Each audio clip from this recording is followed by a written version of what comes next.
Hey, Startup Nation, welcome back to another episode of the Private Practice Startup Podcast. I am one of your hosts, Katie Lemieux. Hey, everybody, it's Dr. Kate Campbell. You're keeping me on my toes. You knew what was coming. I was ready this time. So we are on our fourth recording of the day, and we're going to keep a high energy all the way. How about that? Is that good? All right, good. I mean, we ate a little while ago, so I feel totally re-energized, and I'm like kind of slap happy, silly. I don't know. That's usually what happens on the fourth recording, right? I know, but we're probably a lot more fun to listen to when we get to this silly stage. At least I hope so anyways. Yeah. So last week's show, we actually spoke with Yolanda and Shaman Harper of Harper Therapy over in Tampa. And so they are a married couple. Yolanda is Shaman. Did I say it wrong? Shaman. Like I'm shaming you. Like shame on you. Shaman. No, none of that. Shaman. They were awesome. They were awesome. Yes. And they talked about, holy cow, I'm on a TED Talk. So they shared about their journey where Shaman did a lot of stuff behind the scenes, and Yolanda was the presenter and speaker. So you'll want to join us for that and see how you too can figure out how to get on a TED Talk. You know, it's so interesting with our topics today because before we talked about the TED Talk, we had overcoming imposter syndrome, right? And then we're about to dive into Hypnotize Me. And so I know if I was going to do a TED Talk, I would definitely need some like hypnotizing and probably imposter syndrome fixing before I would put myself on that platform. Just saying. So yeah, today we have Elizabeth Bonet, and she is the owner of a hypnotherapy practice, and she also has her own podcast, Hypnotize Me. Yes. I kind of jumped right in. Keep going. Yeah, you did. No, that's okay. We just welcome, right Elizabeth. off each other. I'm happy to be here. We're happy to have you. And Elizabeth actually is literally in the word literally in our backyard, right? Yep, so we were going to get together, but Kate and I are not at the office today and we're camping out at her house. So we decided to do it on Zoom, which we always do, but it would have been great to get together. But that's okay. We'll take the second best, which is Zoom. So yes, so like Kate said, we are going to be talking about how to build a hypnotherapy business. And Elizabeth is going to share her journey with you guys and us. And so we're really excited about that. And if you are a first-time listener, awesome. Rolling out the red carpet for you. You are officially part of Startup Nation family, and we want to welcome you here. And we also have a special gift for you, and that is our A to Z cheat sheet, the essentials for building and growing your dream practice, where you'll also get 5 days of practice building emails, information, and resources. So the key to that is read the emails, do the work, apply, repeat. Super simple. And of course, we're here to help you along the way. Keep diving into the podcasts and applying that knowledge as well. And if you're a loyal listener, hey, Startup Nation family, welcome back. It is great to have you. So before we get started, we're going to take a quick break from our sponsor.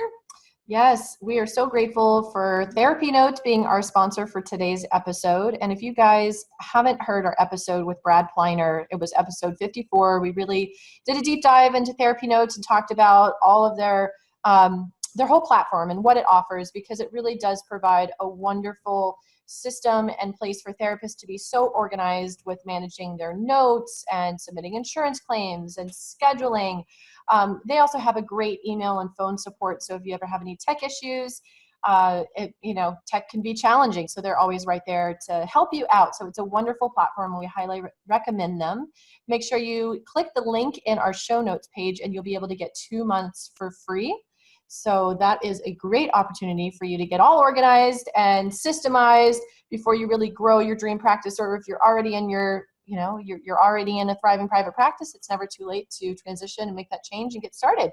Make sure to use the code PPS, as in the Private Practice Startup, and click the specific link in our show notes page, and you'll be able to take advantage of that. So thank you to Therapy Notes. So we're turning over to you, Elizabeth, to understand how to build a hypnotherapy practice. So how did you get into offering hypnotherapy in your private practice?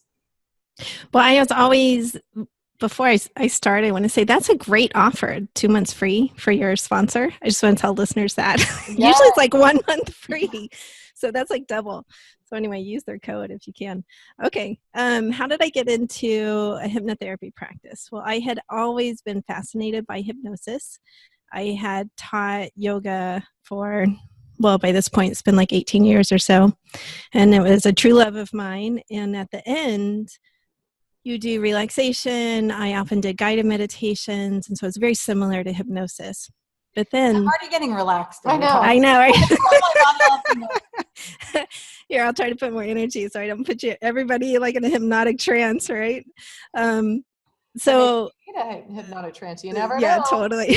Right? So then what happened is I stumbled across like hypnosis files and started downloading them for myself. Actually, I listen to a hypnosis file when I have to do public speaking. It's not my own, but it totally helped. And then I downloaded one for my daughter who was scared of heights at the time. She was little and she wasn't going up on playground equipment or anything like that. And I was like, what do I do here? That really helped her. And eventually I decided to become trained myself because I just felt like it was so helpful. And then once I became trained, I fell in love with it. It was just a perfect fit for me. That's awesome.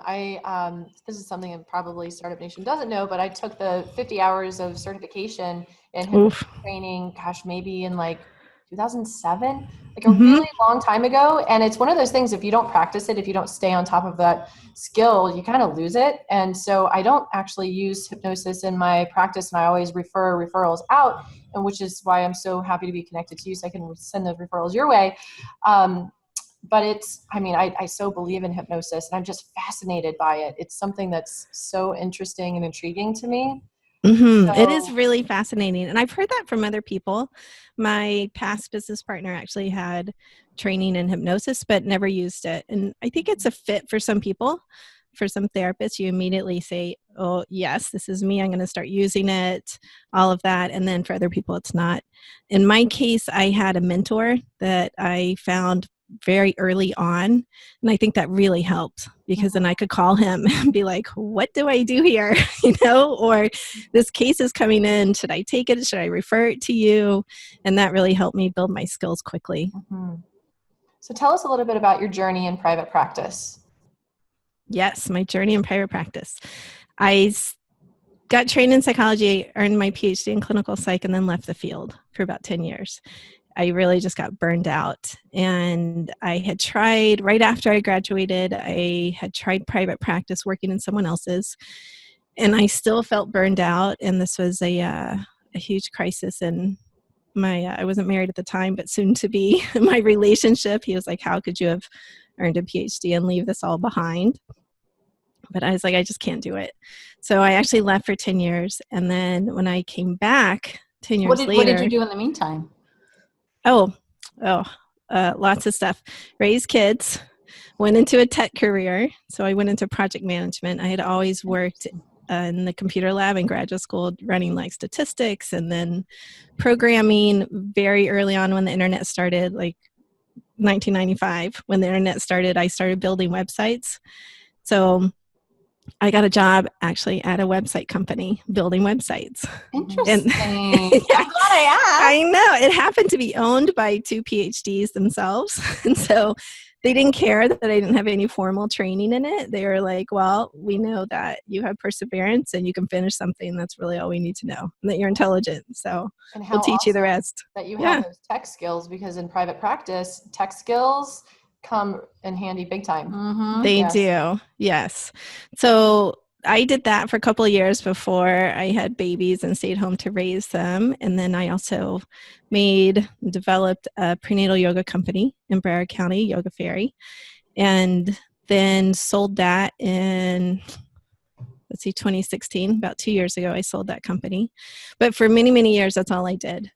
So I taught prenatal yoga, I stayed home with my kids, and then eventually I saw a divorce coming and I thought, I'm going to have to support myself some other way than yoga.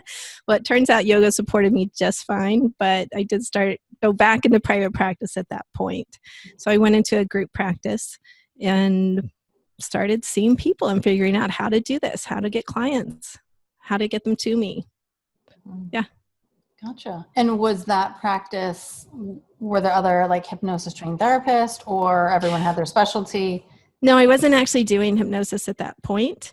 I was a prenatal and postpartum depression anxiety specialist because I had struggled with that myself and had gotten specialized training in it. So that was really my specialty at the time. And it had, I don't know how many therapists. It was a big practice, probably 15 or something that would move in and out. And So I was with that one for about a year or so, and then moved to a different group practice that was a little bit closer to my house, and stayed in that one for probably a year and a half, 2 years, before I opened my own with my past business partner. Mm-hmm. Cool. Yeah. Awesome. So I didn't get trained in hypnosis until about 4 or 5 years ago. So I was about 5 years in before I decided I will take the training, because it is significant. Like Kate said, in Florida, you have to get 50 hours. Mm-hmm. And so I was like, all right, this is for the long haul. Like, this is going to take me a year and a half or so, but I'm committed to doing it. Yeah. And then how much of your practice is actually made up of hypnosis work versus more traditional psychotherapy? At this point, it's about 75% is hypnosis. What have you found to be really helpful in, I guess, marketing that specific niche of private practice? When I was willing to make the leap to call myself a specialist, I think that's when it turned for me, where it became more of a majority in my practice versus a minority in my practice. So some of that was confidence in my own skills and feeling like I could do that and I could call myself a specialist. And some of it was honestly just great support from my mentor, who was like, you've got to call yourself a specialist. Like, you were doing this all the time. You love it. You have extensive training in it. So not just the 50 hours. I get trained twice a year. I do workshops in it. And he's like, you are a specialist in this. I said, okay, I'll make the leap. And I knew from my marketing background from the yoga company that you have to niche. That's how you get clients. The fear is always that if I niche, I won't get clients, right? That's always the fear. But I knew from all of that marketing experience that I had that the more I niche, the better.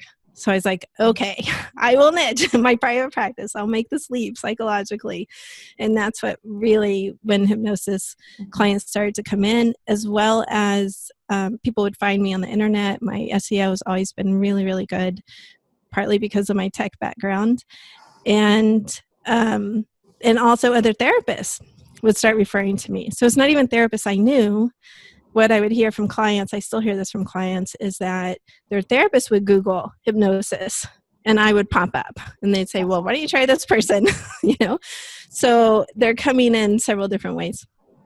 And I mean, I love that you talked all about niche and all that stuff. And I think that's important in calling yourself a specialist. So I just want to say, listen up, Startup Nation. If you're having difficulty calling yourself a specialist, go back to episode 107, hang out with the imposter syndrome, listen to that one.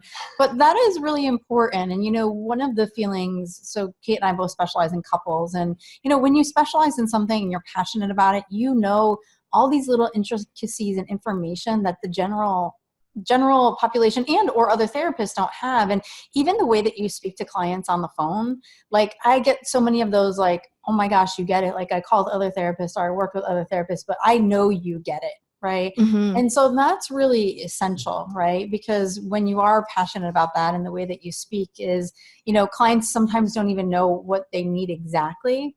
But as you start to validate and reflect and summarize what they've said and share a little bit about what you do, like, it becomes this match. So I also love how other therapists were finding you because they needed to refer and they didn't know who. So that's also a very cool way. What else have you done to market your practice? Oh, it's more like, what have I not done? Okay. So I mean, seriously. Yes. So let's start with what didn't work and what worked. Well, I think almost everything works. Like really, it's just more what you want to focus on is how I see it. So at one point, I actually had an SEO product called SEO in 30 minutes. I could teach anyone to do SEO in 30 minutes was this whole thing. And I still can. It's really easy. But it's like, all right, your SEO consists of this, and this, right? You've got a blog, you've got to do this. And then that changes as technology changes. So 10 years ago, Twitter, Instagram, or, Facebook, I think Facebook was just coming on the scene or something. I mean, nobody needed to use that. But as the technology evolves, as different things come up, you evolve with it. So SEO then becomes, all right, you have a social media presence here. So you are on Twitter or you are on Instagram or you are on Facebook, and all of those different things come together to add a piece. You are on YouTube, You do have a podcast. The podcast for me was a huge leap because I knew it would be such a huge investment of time and technology. And I considered it for about a year before I found the Healthcasters course, which is Melvin Varghese course. And that I finally like clicked the button, signed up, was like, okay, I'm going to do this. And that laid out the technology to me in a way I could understand so that I could really make that leap. So that one was a huge piece. What didn't work, actually, Instagram doesn't really work that well for me. I don't know if it's the audience or it's too vague. I love Instagram to like look at videos of guinea pigs with my daughter, but in terms of my private practice, not one person lists Instagram as the referral source, and I track all my referral sources. So that one didn't work. Twitter was like, here and there. But again, I'm not like a big Twitter user. So I think for someone else, it could work really well. I think it has to fit you is really what I believe. So, and there's also this effect that I think even if you track referral sources, the people are going to check you out on different channels. So they may list Google as a referral source, but really, what they did is they went and looked at your Twitter, and then they checked you out on Facebook, and then they spent some time on your website, and that's all comes together to lend you credibility and make sure that they know that you truly are an ethical professional. Like you love doing this and you know what you're doing and you've been trained in it. And it gives them all of that feedback that they need to make that decision. Yeah, I can hear you've done a really good job of positioning yourself in a place where you're really visible. Like you're really visible in the community, you're really visible online, and you have that tech background, which is awesome for a clinician to have in private practice because you really know what efforts to make. And then once you had that belief in yourself that, okay, I am specialized enough, I have enough training and background and experience that I can really call myself an expert and position myself and put myself out there. Once you had that belief in yourself, that really has helped other people to believe in you as well. And really, you've attracted so many more clients. So that's been a really, really effective thing for you. Yes, definitely. Yeah. I mean, I definitely get referrals from professionals as well, like doctors and other therapists that I've known over the years. So I think one thing that's really important to know about marketing is that it has to be consistent. So many people do one or two things and then they sort of disappear. And I found over the years, through particularly running my yoga company, was that I continue to show up. I continue to send thank you notes. I continue to say, I'm grateful for your referrals every Thanksgiving. I continue to do the pieces that just keep you as like, okay, this professional still exists. Particularly, I know this varies obviously around the country and around the world. South Florida is a very transient area. People will move in, professionals, be here for 5 years and then decide they don't like it and they leave. So if you're in a transient area, I think it's even more important that like, nope, still here 10 years later, still sending you stuff, still exists. And then that person eventually sends you a referral. Yeah. And you're really talking about building the relationship and the touch points. And sometimes sometimes there's people that I refer to and then they just go off my mind radar. Right. And then if something comes in or a blog or someone mentions their name, I'm like, oh yeah, that's right. I do know a therapist that does X, Y, and Z. Right. Yes, so absolutely. That's really important. So I love that you talk about that too. Yeah, absolutely. And I know networking for a lot of people is important. And I sort of call it virtual networking for myself. I'm more of an introvert. I'm not exactly the person who loves to like step into a mixer. Although, my children will disagree with you. They could see me as an extrovert. I have no idea why. They're like, you can talk to anyone. I'm like, true, but do I want to? Right? But that's a piece for people. What I say in terms of virtual networking is, hey, you could do that from your home. That came by necessity. When my kids were little, I could not show up at a doctor's office to market my company with a baby on this hip and the other one in the stroller. So I was like, all right, market from your mat. Just if you're a true introvert and you don't want to show, you don't have to. You can send out postcards. You can send out emails. You can do blogs. You can send out thank you cards or gift certificates or, whatever that is. And they get to know you through that over time. Mm-hmm. Really making it work for you. I like that aspect. And, even as you talk about like the different like social media and things like that, I too felt in the beginning I had to do everything right. And I'm really only on Facebook, and sometimes I'm barely on that. Like I almost like batch my time on Facebook, like, or I'm going to spend an hour and a half, just go through it. But yeah, it's definitely important. But I think the essence is building that relationship, staying consistent. Now, do you even like further niche down in a specific issue or issues that you work with through hypnosis? Yes, I do. Yeah, I mean, that's been part of my journey, is to really consider even doing further specialization, because there's people who specialize in like medical hypnosis just for like surgery and that type of thing. Yeah, it's really cool. And then for me, it's more inner child type of work, core healing core beliefs. I really love doing that work and changing some of those messages that people got in childhood. It was really impactful in my own life. So I felt really called to do that afterwards, to offer that to other people. And just changing those. It's going deeper than, let's say, like a cognitive behavior therapist could get there over time. But I feel like that hypnosis gets there a little faster, because it really goes into the subconscious beliefs, and it's very emotional for people, and that helps change those deep patterns over time. So I would call that part of my specialty in hypnosis. And what do you like when people call you? What are they most calling you about? It really just varies. I wish I could tell you. Right? But okay, so I'm going to get a little spiritual here. I really feel like people find me when they need to. I do, because I'm also a specialist in borderlines. I love working with borderlines. A lot of therapists don't, but I absolutely love it. And I don't advertise that much, but they find me somehow. So we'll be working together, and it's like, there was a couple I was working with, and it became apparent that he was a borderline, and his wife said, we need a specialist in BPD. And I was like, well, you happen to be sitting in front of one, like, who knows why, but somehow they find me. It happens like that. So sometimes they'll come in for one issue, and then it'll transform into another. That often happens. So it really is the gamut. Sometimes it's ringing in the ears, shy bladder, it's something more medical, preparing for birth. And then other times it's specifically for, I am miserable. I feel like I'm living a very unhappy life. So I want to work on these core beliefs. And I heard either a podcast I did about it, or somebody told me about this technique, and I want to come in and do some work on that level.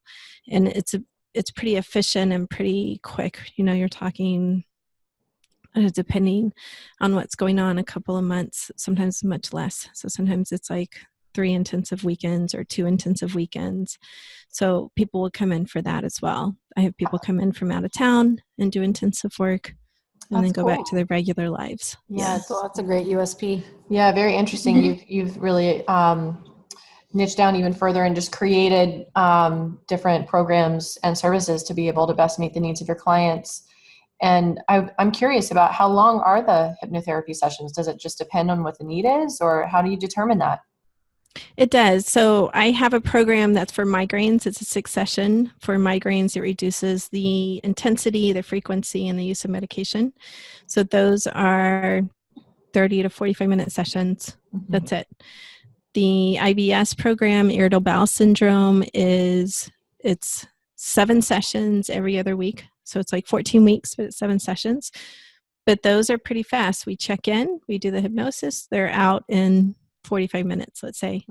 When you talk about the deeper personality work, deeper changing those core beliefs kind of work, those are generally 1.5 hours. Sometimes we'll do a 2 or 3 hour session for those. So it depends on the level of the work. One of the things, like as you're talking about this, one of the things I love, and which is also part of marketing, is people buy steps and systems. When they can understand it and it's an open and closed process, they're more apt to buy. So a lot of the work that we've learned, especially in marketing, talking about psychology, is that people are just trying to survive. And that's a Donald Miller thing, right? And they want to know the simplest like form and how do I get started? How much is it going to cost? What are the steps and how do we do this? And so I love that you explain it that way. And sometimes we hesitate, on the phone with a potential client or something like that, saying, well, it's going to be 12 sessions, or your best bet is if you do it this way for 3 months, right?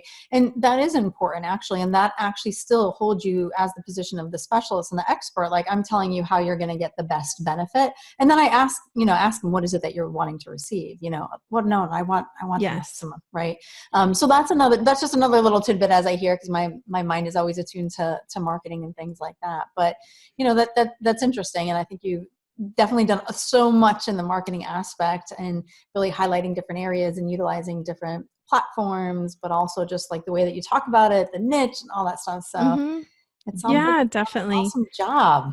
A lot of my, packages, quote unquote, they're based on research. So the IBS has been researched for like 30 years. And, I had someone who wanted to do weekly because they wanted to speed it up. And I was like, I won't do that. Like, the research is that it's every other week and that's how it's most effective. And I've tried that in the past and I don't want to set you up for failure. Why would I do that?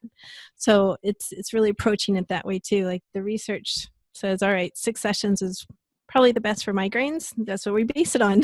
We don't just like shot in the dark here. So it's that type of work. The core healing work, which is the deeper core beliefs work. I have like a PDF that I send them. I think it's about 7 to 10 pages long or something, but it explains it. Absolutely. I think people need information.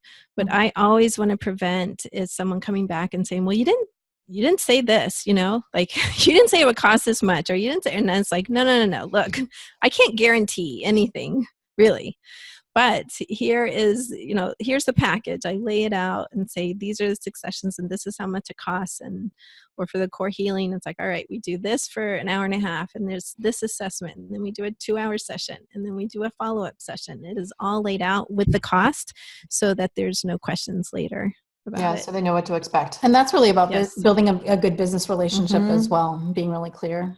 Yes. And I think we face that it's a unique situation as therapists. And I'm imagining you've had the same experience. I'd be interested to hear what you have to say about it. But you're dealing with people who generally when they're coming in, they're not feeling great, right? Like, a lot of people are in crisis. So I always want things written for them so they go back and look at it, because you can sit and talk to someone and you're feeling stable yourself, hopefully, right? And so you don't realize they're not processing everything that you're saying. So even something as simple as like your cancellation policy that I have online, and then I have it written that they sign in person, and then 2 weeks later they'd be like, well, I didn't know. And it's like, I understand that. That's why I reviewed it with you in person. That's why I have your signature. But I understand you were in crisis when you came in. So let's look at it again.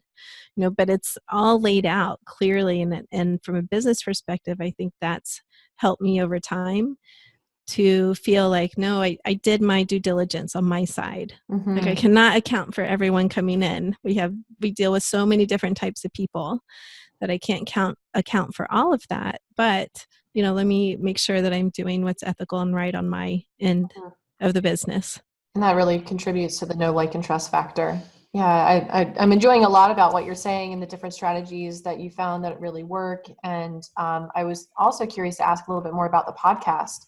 How helpful has it been to be producing this free, valuable content based on your Hypnotize Me podcast show?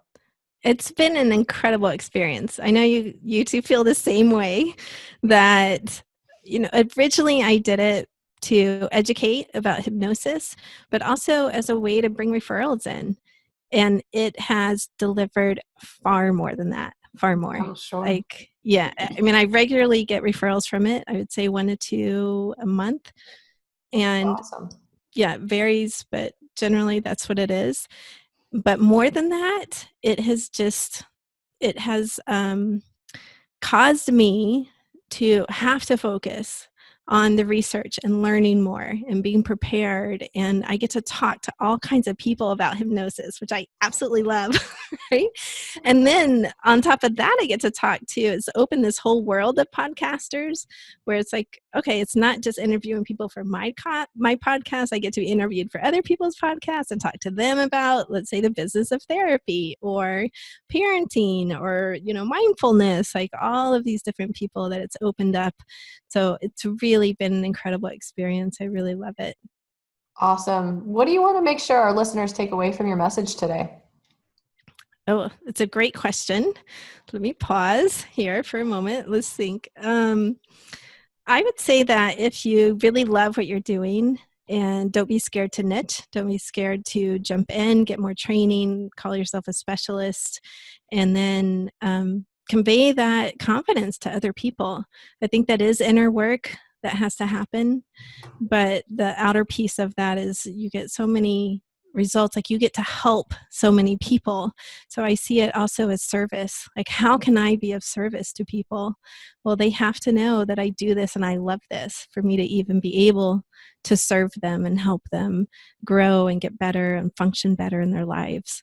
So I would approach it from that standpoint. That's the takeaway. Like, approach it from how can you best be of service of people and get your message across so that you can do that. Nice. And I know that you have a free hypnosis giveaway to reduce fear and anxiety, and we will put the link to that on our show notes page, so you guys can grab that on our show notes page. Because the other part is, we're helpers and healers, and so it's important to do our own work. I know the last personal stuff I've done, I actually did a whole bunch of hypnotherapy, and we definitely went deep and did past life regressions and all these great things as well. And that was interesting to be on that journey. So so definitely connect with Elizabeth. And we just appreciated having you on the podcast today, talking specifically about, marketing a practice, but obviously with the niche and target market of working with hypnosis clients. So I hope you guys join us next week, because we'll continue the marketing conversation with Dr. Amber Lyda, talking about the 5 steps to a full private pay online practice. And she's going to be specifically talking about marketing and online practice. I know we've done quite a few online therapy podcasts, but this is specific about marketing, so you want to join us for that. So don't forget to check out the tips, resources, and giveaways from today's podcast. That will be on the show notes page. And as always, we'd love for you to share this with your fellow colleagues or clients. Maybe you have a colleague, not clients, fellow colleagues, not clients, fellow colleagues, wrong podcast. Share this with colleagues and friends is what I wanted to say. But maybe you are a practice builder, so maybe it's your client. Anyway, I digress. So share this podcast, especially if you have a colleague or friend maybe looking to build a hypnotherapy practice. Get in touch with Elizabeth. She's a resource of a wealth of information and knowledge. Check out our podcast too. Remember, it's called Hypnotize Me. So as always, have an awesome and inspired day, Startup Nation. We look forward to continuing to inspire you from start to mastery. And we'll see you later. We'll see you on the next episode.